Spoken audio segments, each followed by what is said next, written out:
Hi, welcome to this video. David talk about Forex money management rules. I'm going to give 10 rules for beginners, which will help you minimize drawdowns.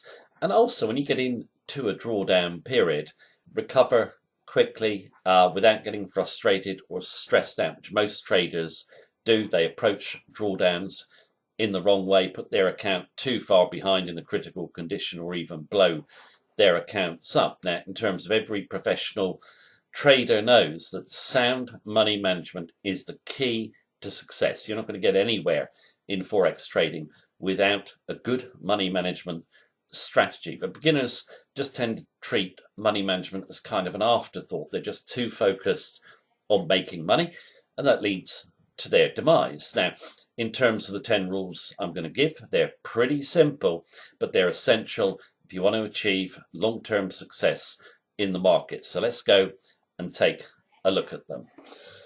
All right, let's go through the 10 points. First point, have realistic expectations, from the start about drawdowns in terms of frequency and duration.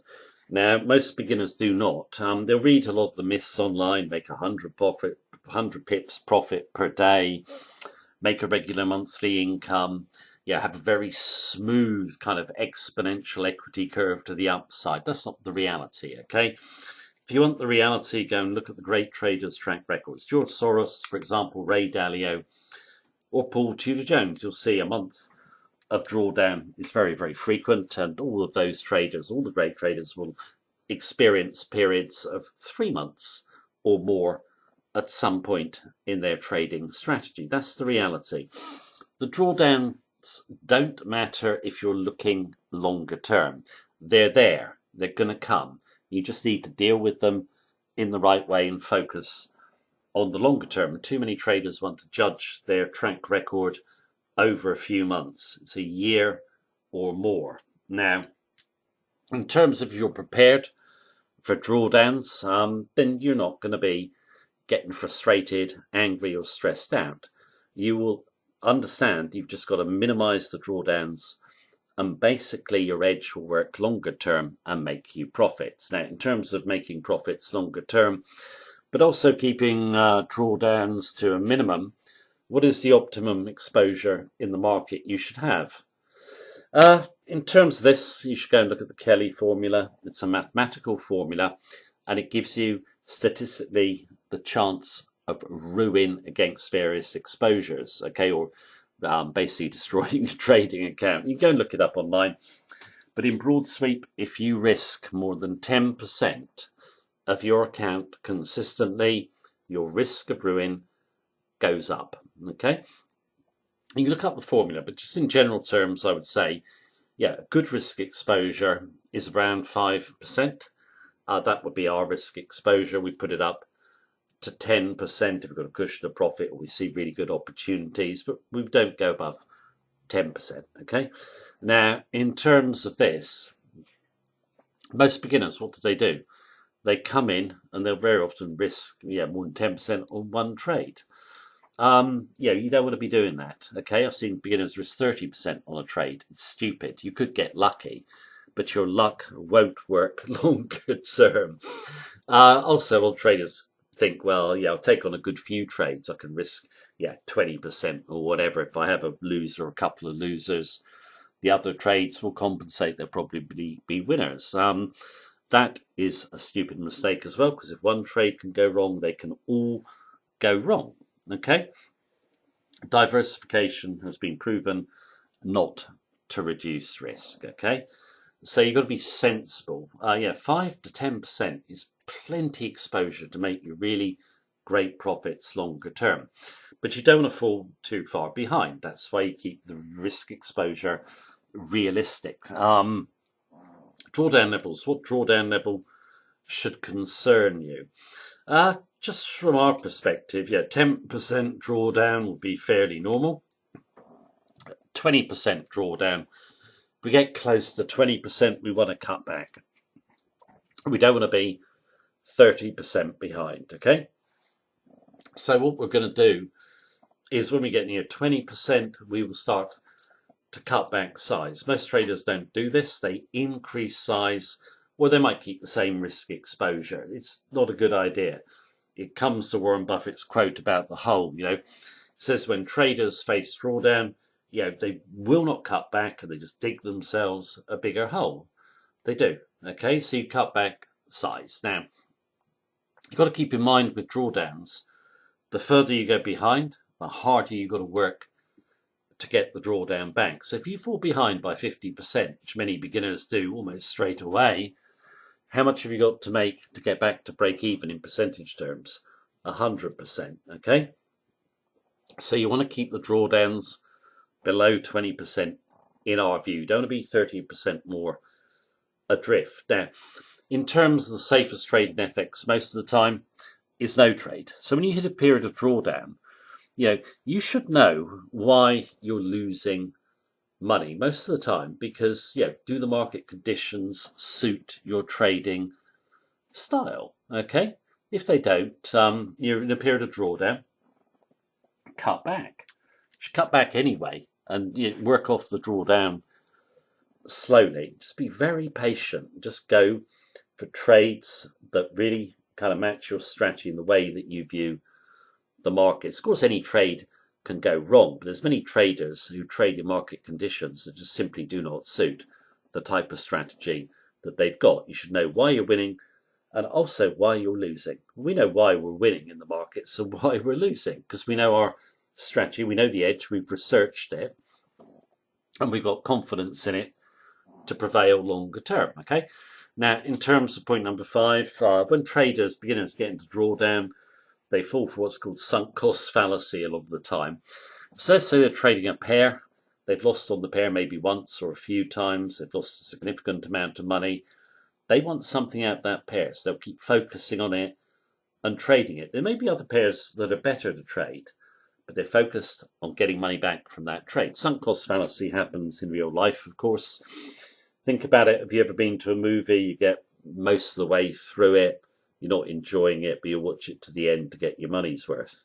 You want your money's worth back, don't you? That's the way traders view pairs. So never get obsessed with a pair. Revenge trading, that obviously comes into play with sunk cost fallacy. But traders have a revenge trading mindset generally. They just think the market is out to get them. It's personal. They want revenge. And as one of the great traders, Bruce Kovler, once said, if you personalize the market, you can't trade because you just let your emotions run your trading. Okay. Third common error is make no sense move or trade. So in a trade, goes against you, it makes no sense to you, can't believe it's happening, it can't be true, etc. And you hold the trade because you think it's going to come back. But if it makes no sense to you, chances are it's going to go further against you. You should not be in the trade. If the market action is moving in a way that you're not expecting, get out. You can have a small loss rather than a big loss. Now, in terms of the edge of your strategy, it's important that you've researched the strategy. Like I said, to know why you're winning, why you're losing, what is the basis of the edge that it will prevail longer term. Most traders don't bother even doing this. They just take strategies from other people and hope they work. They haven't done their research. When the strategy starts to lose, they lose a bit of confidence in it, so they might change to another strategy. That's just a common error. Or they'll just change the rules and parameters of their existing strategy. But if you do that, you don't really have a strategy anymore. You're just tweaking it in line with the markets and how they're performing and your emotions. Now, in terms of common tweaks, look at prospect theory by award-winning or Nobel Prize-winning, actually, psychologist Daniel Kahneman, who came up with prospect theory, which basically postulates, and he proves it, that as humans, we hate losing twice as much as we like winning. Go and look it up online, okay? What does this mean in the market? So it means that traders think, well, yeah, okay, I'm losing on this trade. I've lost quite a few already. I just better just leave it run. It's bound to come back. That ends in disaster, obviously. And they'll snatch any profits they can when in drawdown, okay? So, they're losing. So it feels good to get some profit, even if it's not a big one. Okay, so they snatch them in. They don't let profits run. Okay, obviously, point 7 is that old, well-worn advice in Forex. You must cut your losses and run your profits. Okay, but that very often goes out the window when traders are in drawdown. The impact of steroid hormones, testosterone, and cortisol. In terms of testosterone, it comes into play when money is involved. We see it as a basic human need now.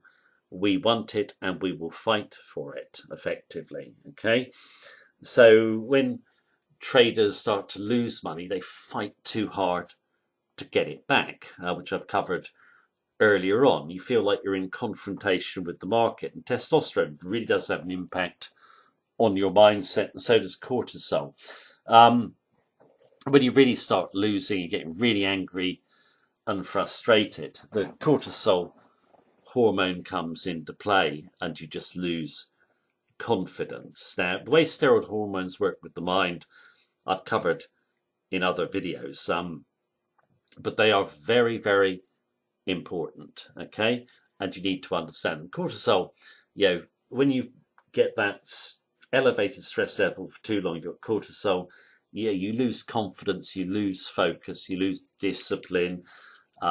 It's not a great way to be, okay? It's got to be aware of those steroid hormones. Now, in terms of trader Vic Spirandier, one of the great traders, he said, it's natural for any trader to lose a bit of confidence when they're in a losing streak for too long, okay? Or everything just seems to keep going more wrong than in, perhaps a milder drawdown period. And he recommends just walk away from the market, okay? Have a break. Trading is or can be stressful, okay?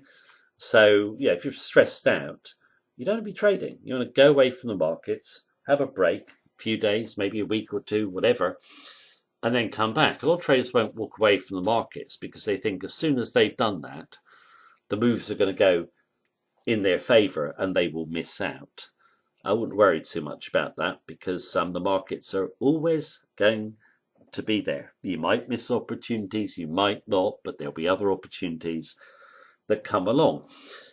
In terms of point number 10, all great traders know the wise old Scottish saying, which is mind the pennies and the pounds will look after themselves, which means keep those drawdowns small, okay? And, keep an eye on your risk exposure, and then the big trades will come.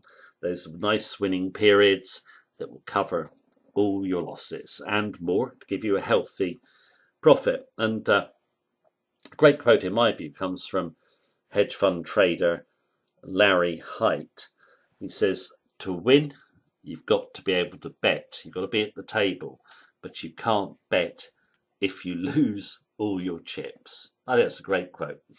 So there's some tips, and I think a lot of traders, with drawdowns, they just don't see them in the right way. Okay, most of the time in the markets, you're going to be not getting very far, so you're going to have minor profits, minor losses. Then in a small time frame in the year, normally for us about 3 months, you'll make the bulk of our profits, and we've made sure we preserved our equity. So those profitable periods will just cover the losses and give us a healthy profit longer term. Right, hope you enjoyed the video. That's it for today. Thanks for watching. Take care. Have a good day.